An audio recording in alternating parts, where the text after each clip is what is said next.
nossa reunião, as nossas reflexões da noite.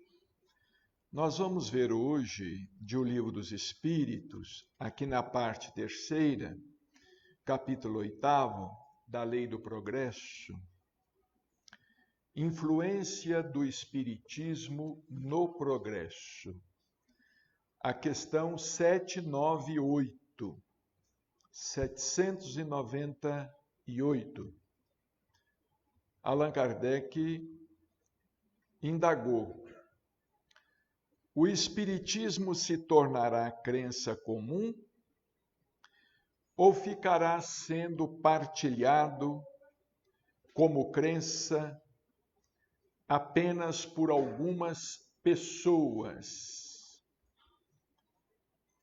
Vejamos, a doutrina espírita, na revivescência do Evangelho de Jesus, é uma doutrina jovem, relativamente jovem. Talvez seja a doutrina de caráter também religioso, talvez seja a doutrina mais jovem que existe na humanidade. Se nós levarmos em conta a idade das doutrinas religiosas tradicionais.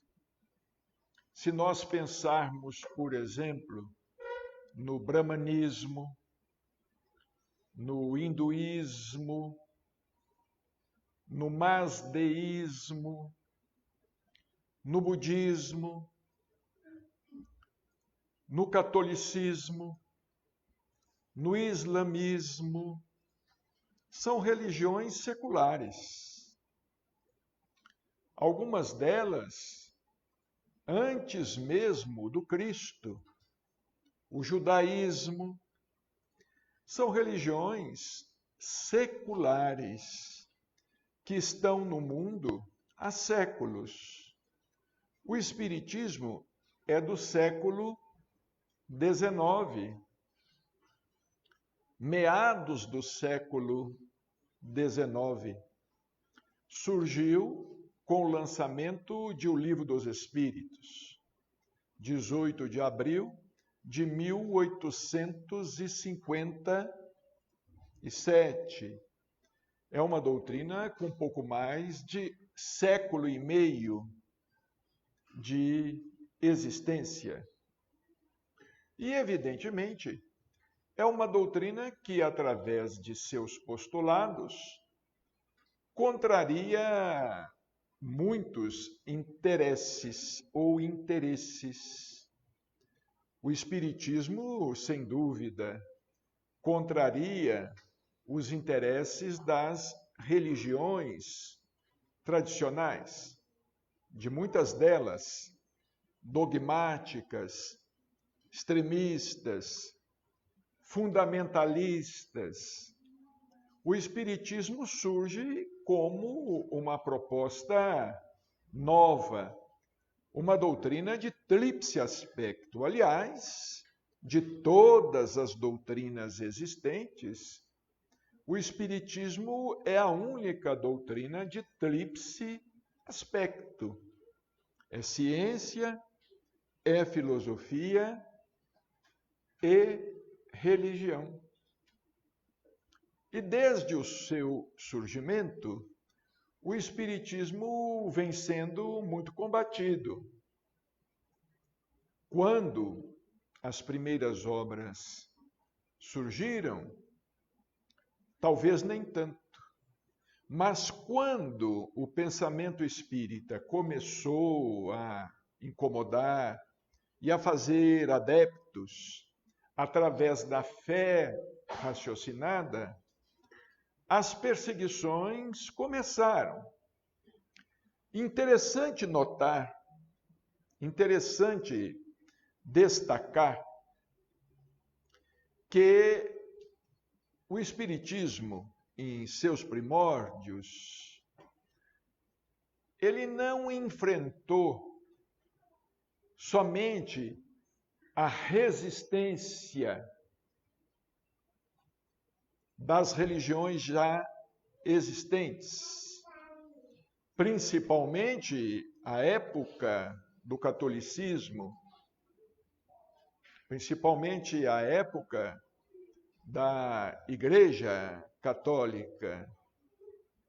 Allan Kardec, ele começou a enfrentar obstáculos também entre os próprios companheiros, entre os primeiros adeptos, aqueles que se fizeram primeiros adeptos do Espiritismo, porque as dissensões, os conflitos tiveram início, principalmente quando Allan Kardec, em 1864, lança o Evangelho segundo o Espiritismo. Porque alguns adeptos do Espiritismo, chamado também Novo Espiritualismo, queriam que o Espiritismo permanecesse apenas em seu aspecto de ciência, em seu aspecto científico, voltado para a fenomenologia, para o estudo dos fenômenos. Não queriam que o Espiritismo se vinculasse a nenhuma ideia, vamos dizer assim, que fizesse certa conexão com a religião. Em meados do século XIX, as religiões já se encontravam muito desgastadas. As religiões já estavam perdendo terreno. Vejamos bem, um pouco mais de século e meio. Hoje, na Europa, em alguns outros países do mundo, muitos templos religiosos estão fechados. Muitas igrejas estão fechadas, foram transformadas em museus, em bibliotecas. E a verdade é que a igreja, nos últimos tempos, ela vem perdendo adeptos, a Igreja Católica.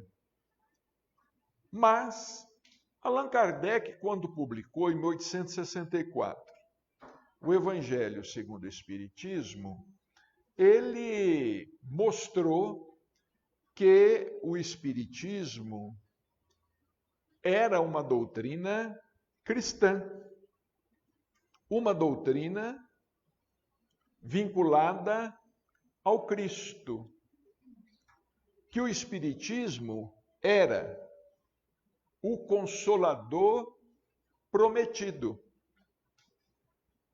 era o advento do Consolador prometido por Jesus Cristo, o que desagradou a muitos. E Allan Kardec começou a ser criticado. Vejamos, o Espiritismo estava no berço. Faltava ainda a Allan Kardec complementar a obra do Pentateuco, a obra da codificação.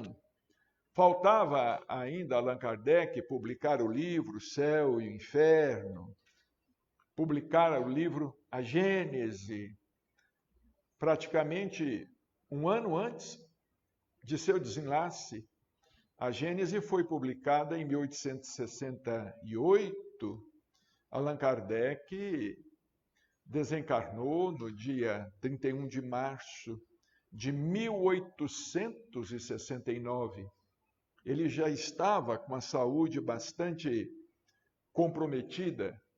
E os espíritos disseram a Kardec, e ele sabia disso, que a sua saúde estava comprometida também pelos seus desgastes emocionais. Porque talvez as lutas que ele tenha enfrentado internamente tenham sido mais desgastantes e maiores do que as lutas que ele enfrentou externamente. Porque era de se esperar a luta dos opositores, a luta dos adversários da fé, da crença espírita. Era de se esperar. Mas não era de se esperar que,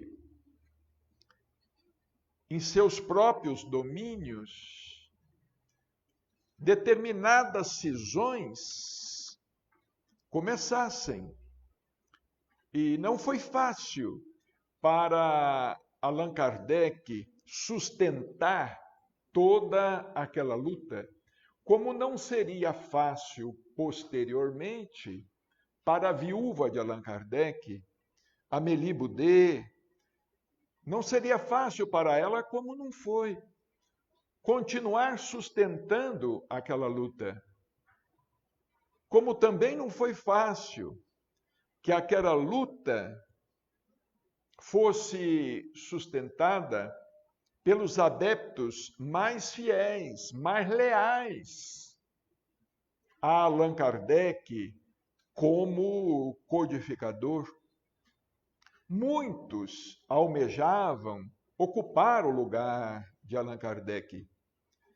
Surgiram doutrinas paralelas à época, como a própria doutrina de Rusteng, o advogado em Bordeaux, era um advogado brilhante, Jean-Baptiste Rusteng. Ele surgiu com uma obra que foi denominada pelos espíritos Revelação da Revelação. Vejamos, a revelação praticamente não havia sido concluída através da codificação, já emergia por obra das trevas a revelação da revelação. No entanto, essa oposição, ela não ficou restrita a Rusteng, porque muitos que se diziam amigos de Allan Kardec, amigos do Espiritismo, tentaram se apropriar dos espólios, tentaram se apropriar daquela herança espiritual, não herança material, porque Allan Kardec desencarnou pobre, ele não tinha bens materiais em absoluto, mas tentaram se apropriar daquela herança espiritual, resultando em sérios embaraços para o espiritismo até hoje, resultando em embaraços doutrinários para o espiritismo até hoje, através principalmente de Ley-Marie e seus seguidores e seus asseclas. Ley-Marie, que se dizia continuador de Allan Kardec, para que nós tenhamos ideia do que ele aprontou à época, ele ficou preso 1 ano por ter falsificado fotografias. Com um fotógrafo, ele falsificou fotografias que diziam respeito a falsas aparições dos espíritos. Inclusive, uma fotografia forjada em que o codificador supostamente materializado ou tangibilizado é fotografado ao lado de Amélie Boudet. Amélie Boudet era 9 anos mais velha que Allan Kardec. Quando Allan Kardec desencarnou, com 65 de idade, Dona Amélie Boudet já estava com 74. Ela já estava relativamente idosa e sem muita condição física para enfrentar aquilo tudo, embora ela tivesse enfrentado e enfrentou enquanto pôde para ser fiel ao esposo e para ser fiel ao mundo espiritual. Chico Xavier nos dizia, ele conversava conosco, ele nos dizia que Leymarie havia sido o coveiro do espiritismo na França. Porquanto a França estava com muitos problemas. A França sempre foi muito belicosa, beligerante. Allan Kardec desencarnou em 69 e logo em 70 a França entra em guerra com a Prússia, com a Alemanha. Posteriormente, outros conflitos armados ocorreram no curto espaço de 30 anos. E esses conflitos armados resultaram no fechamento de muitos núcleos espíritas, como resultaram também na desencarnação de muitos adeptos do espiritismo que eram convocados para a guerra. Eles eram convocados, chamados para a guerra. Leon Denis fala a respeito do assunto com muita propriedade em seus livros, principalmente no livro O Mundo Invisível e a Guerra.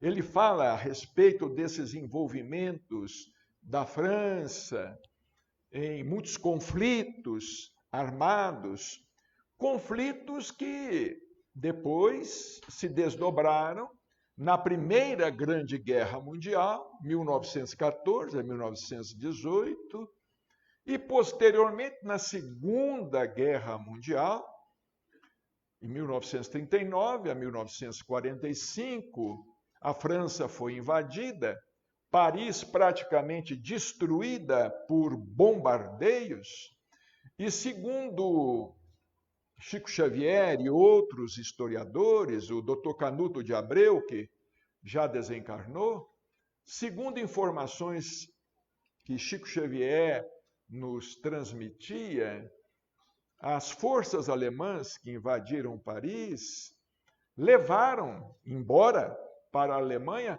muita documentação, muitos documentos dos primórdios da doutrina espírita, queimaram muita coisa, queimaram também muitos livros, muitas bibliotecas, arrasaram com tudo.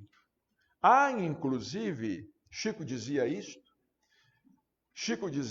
há, inclusive, um acontecimento que Chico dizia que Leon Denis, porque Leon Denis desencarnou em 1927, logo depois da Primeira Grande Guerra, alguns amigos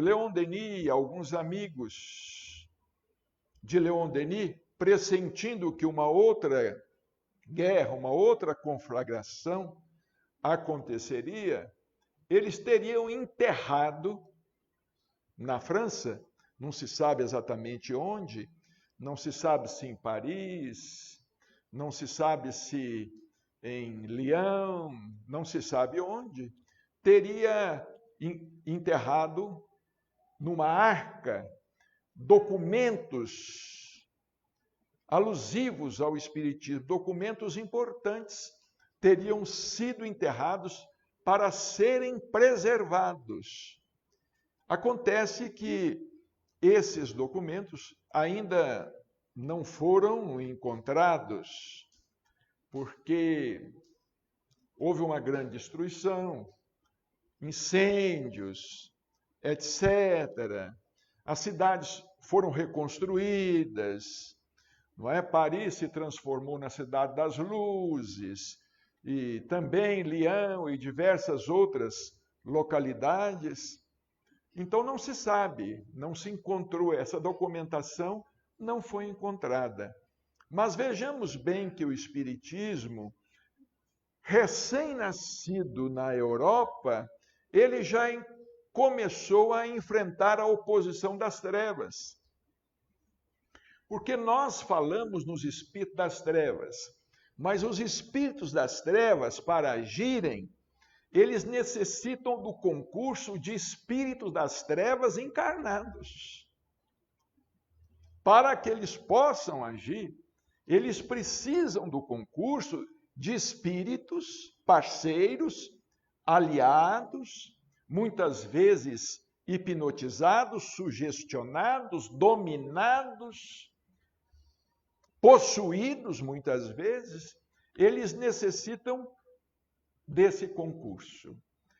Essa história toda, resumida, é para dizer que, de fato, vejamos bem, o Espiritismo vem enfrentando muitos percalços, e percalços intramuros.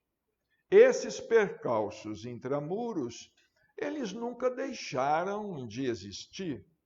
Agora, por exemplo, na atualidade, nós estamos aí faceando um problema criado pela Federação Espírita Brasileira, pela própria Federação Espírita Brasileira, através de alguns de seus diretores. Não vamos dizer de todos os seus diretores, e não tão somente da atual diretoria. Isso vem de algum tempo a esta parte, porque as obras de Chico Xavier, algumas delas, mais de 80 obras, talvez mais de 100 obras, da Lavra Mediúnica de Chico Xavier, as principais, de Emmanuel, de André Luiz e até de Humberto de Campos, porque se meteram até a intervir na obra mediúnica de Humberto de Campos, que era membro da Academia Brasileira de Letras. De repente, alguém lá dentro da Federação Espírita Brasileira se julgou mais sábio do que os autores espirituais das obras, mais sábio, por exemplo, que Emmanuel, mais sábio que André Luiz, mais sábio que Humberto de Campos.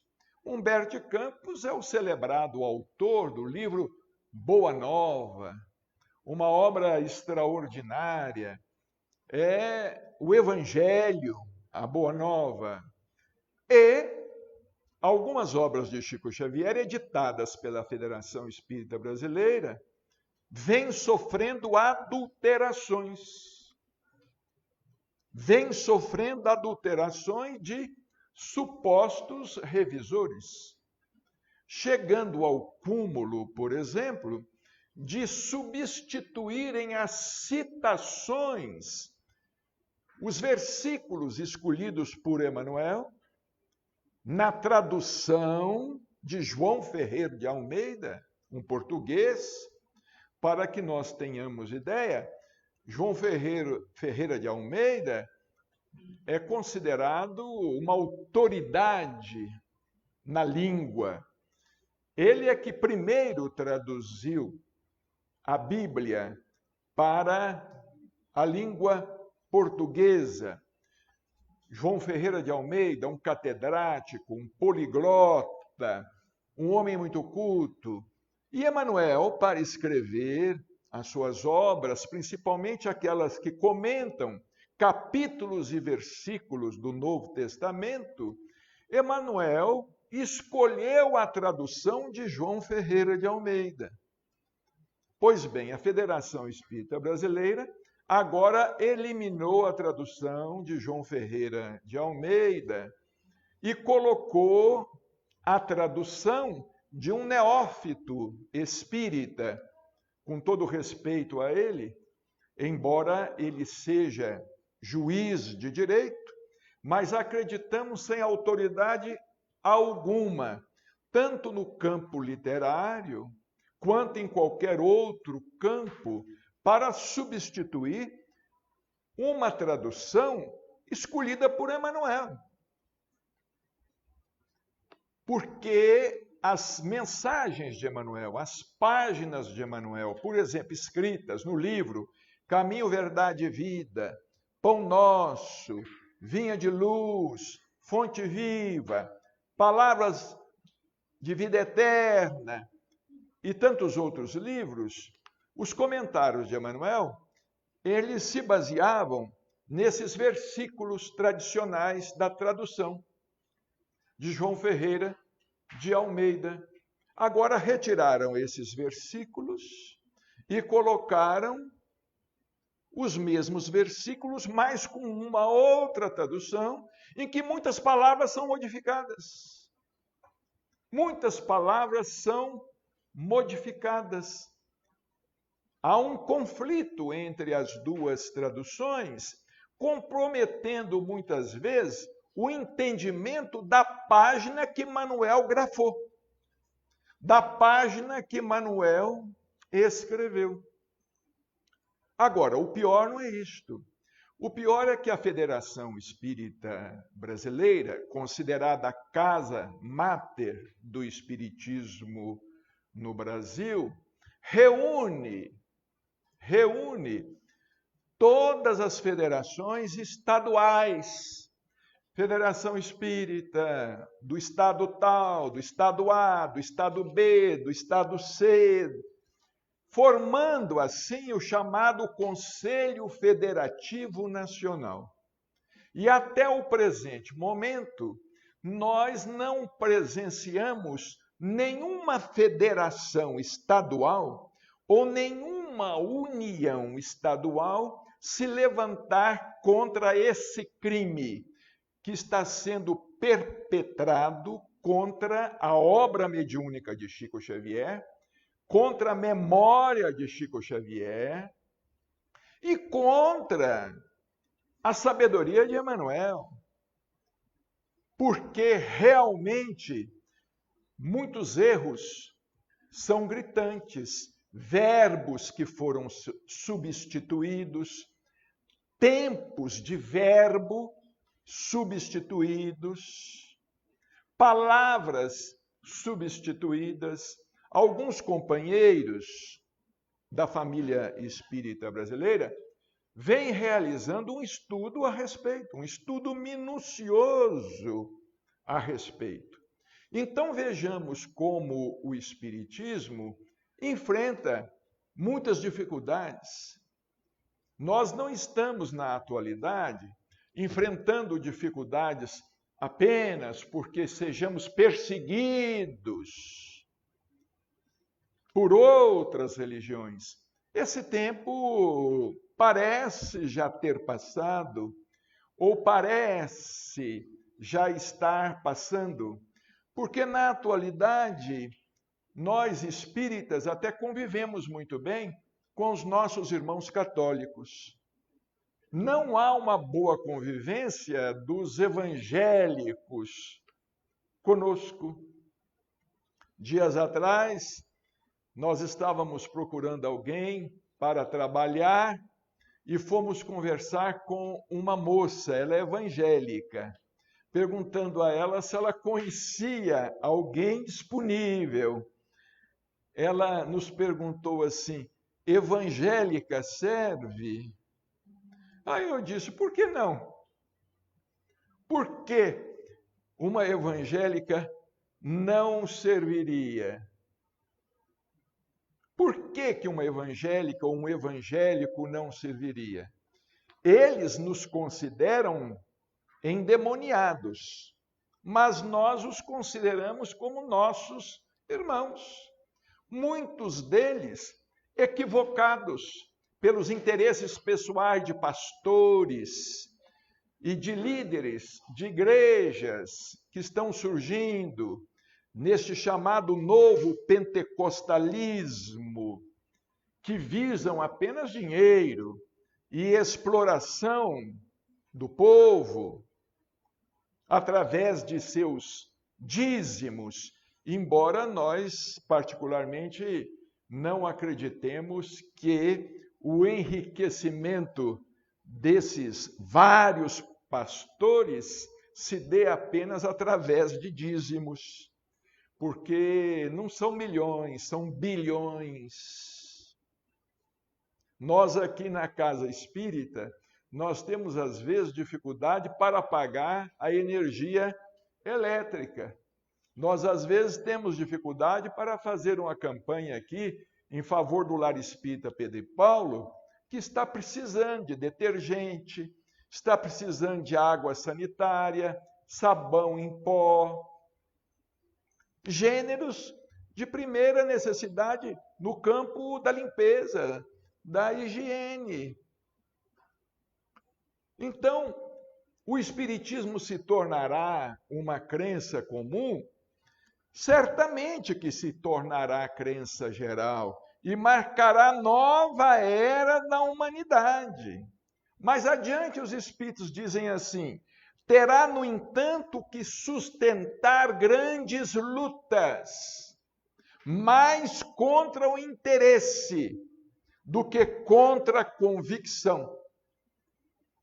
Então, a luta maior que o Espiritismo enfrenta, essa luta é a luta contra interesses pessoais.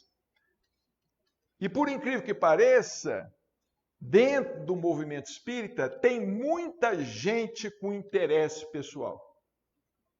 Muitos médiuns com interesse pessoal, dirigentes com interesse pessoal, muitos adeptos do espiritismo que estão aí trabalhando com interesse pessoal, visando dinheiro, visando lucro, realizando cursos a preços escorchantes, cursos de espiritismo a R$ 1.500, R$ 2.000. Ou seja, estão querendo fazer do espiritismo um meio de ganhar dinheiro. E esses são inimigos de Chico Xavier, porque abominam os exemplos de vida de Chico Xavier, que renunciava a tudo e que doou todos os seus direitos autorais às obras assistenciais. E não aceitam quando nós falamos que Chico Xavier foi a reencarnação de Allan Kardec. Por que não aceitam? Não aceitam porque não querem aceitar a autoridade espiritual de Chico Xavier e dos espíritos que escreveram por intermédio dele. Querem reduzir Chico Xavier a um médium comum, dizendo que Chico era uma pessoa muito boa, mas que tinha muitas imperfeições, muitos defeitos, que era frágil, moralmente frágil, chegaram a dizer. Um homem que começou na mediunidade, no meio praticamente hostil, quando tinha 17 anos de idade, e que durante 75 anos enfrentou uma luta dantesca para ser fiel e para exemplificar o Evangelho e para nos dizer que espiritismo sem Jesus não tem sentido. Espiritismo sem Jesus é uma doutrina qualquer, como essas doutrinas esotéricas e teosóficas da vida. É como essas doutrinas que falam em reencarnação, mas sem nenhum sentido moral, que admitem a imortalidade, mas não compreendem a questão da evolução do espírito, da necessidade da renúncia, da abnegação, do desapego, do serviço ao próximo, do amor ao próximo. É gente que não quer sujar as mãos no trabalho. É gente que só quer saber de participar de congressos em hotéis 5 estrelas. Então, certamente um dia o espiritismo há de se tornar uma crença comum. Mas nós não divisamos ainda essa época. Essa época, para nós, parece um tanto distante. Não tão mais pela oposição das outras crenças religiosas, que por si mesmas já se enfraqueceram. Por si mesmas já se fragilizaram diante do progresso da ciência. Mas o maior empecilho que o espiritismo está enfrentando na atualidade ela parte daqueles que são considerados seus seguidores e são considerados seus adeptos.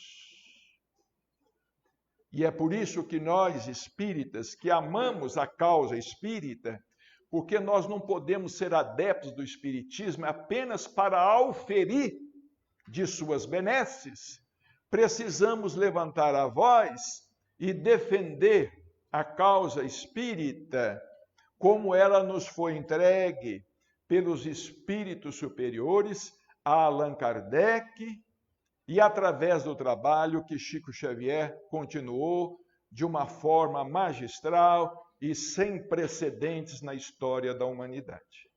Então, que Jesus nos abençoe e nos ampare sempre.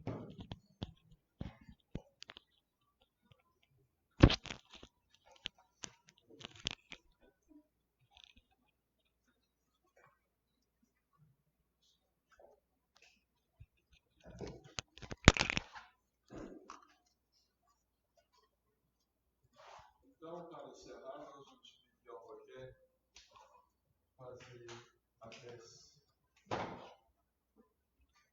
Senhor Jesus, Divino Mestre, benfeitores dessa casa, aqui uma vez mais estamos agradecidos pelas oportunidades que essa casa nos oferece nessa noite, pelos seus ensinamentos, pelas suas lições, que possamos colocar em pensamento tudo aquilo que nos foi dito aqui nessa noite, para que a nossa evolução possa acontecer, para que possamos nos livrar dos nossos infortúnios ocultos, de todas as perturbações que nos fragilizam a mente.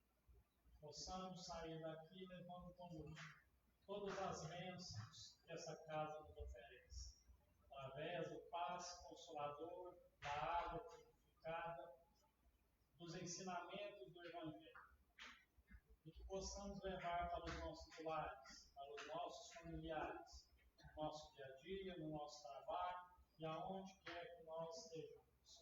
Que possamos fortalecer a nossa fé cada vez mais, acreditando que possamos ser melhor a cada dia, que possamos ajudar aqueles que menos têm, aqueles que mais precisam, que passam por dificuldades maiores do que as nossas. Obrigado por mais essa semana. Que o Senhor possa nos abençoar, nos proteger e nos amparar, hoje, amanhã e sempre. Que assim seja.